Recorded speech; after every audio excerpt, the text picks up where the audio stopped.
Olá, meu querido, minha querida, tudo bem com vocês? Eu espero que sim. Eu estou gravando esse vídeo para passar um recado sucinto a respeito do tema tatuagens e piercings no meio cristão.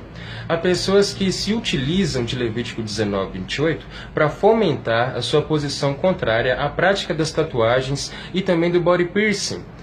Levítico 19:28 diz o seguinte: sobre a vossa carne não fareis lacerações pelos mortos, nem no vosso corpo imprimireis qualquer marca, eu sou o Senhor.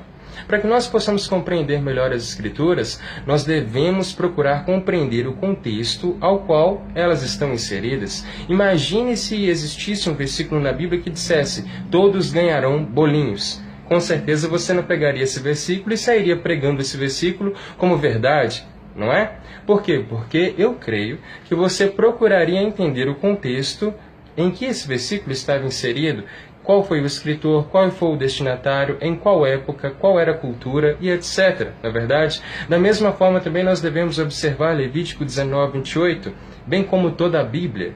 É interessante ver que pessoas utilizam-se desse versículo para defender suas posições, mas não observam os versículos anteriores e nem mesmo subsequentes. Em Tiago 2:10, nós lemos que todo aquele que cumpre toda a lei, mas tropeça em um só ponto, logo se faz pecador de todos. Se a pessoa observa Levítico 19:28, ela tem que observar também o versículo anterior, que diz: não cortareis o cabelo arredondando os cantos da vossa cabeça, nem danificareis as extremidades da tua barba. Ou seja, se eu cortar o cabelo careca, ou então fazer a minha barba, eu estou em pecado. Obviamente isso não é observado, então como eu posso observar o versículo 28 se eu não observo 27? Não é bem conveniente isso, na verdade?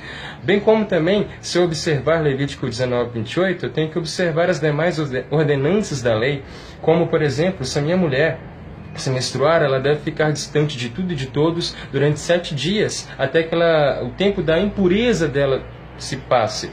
Eu não posso comer carne de porco, não posso comer frutos do mar. Mas se o meu filho me maldisser, se ele me responder, eu tenho que apedrejá-lo até a morte. Com certeza nós não fazemos isso. Infelizmente, há tantas pessoas que manipulam as Escrituras para defender o seu ponto de vista que a verdade tem sido negligenciada.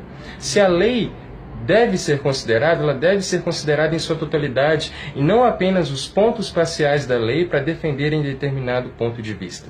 Vale salientar que hoje nós estamos em Cristo, nós estamos na graça e que o fim da lei é Cristo. Eu invalido a lei? De modo algum. Através da lei, nós tivemos uma sombra das coisas que estavam por vir, as quais estamos vivendo hoje em dia, mas hoje nós estamos vivendo na graça de Cristo. Há determinados assuntos, sim, que nós devemos levantar, bem como o escândalo. Há diversas referências na Bíblia, as quais nós podemos meditar, como 1 Coríntios 8, final de 1 Coríntios 10, Romanos capítulo 14, mas respondendo à pergunta se tatuagem é pecado, sinceramente eu não tenho base bíblica para dizer isso. A tatuagem não é pecado, mas o que eu faço com a prática, o que eu faço com a tatuagem pode ser pecado. As minhas intenções, os desenhos que eu faço e etc. Bom, eu deixo essas pequenas palavras para que vocês possam meditar, depois leiam essas referências às quais foram passadas, procurem a respeito desse assunto na internet, há um vasto conteúdo abordando esse tema. Que Deus abençoe vocês, um grande abraço.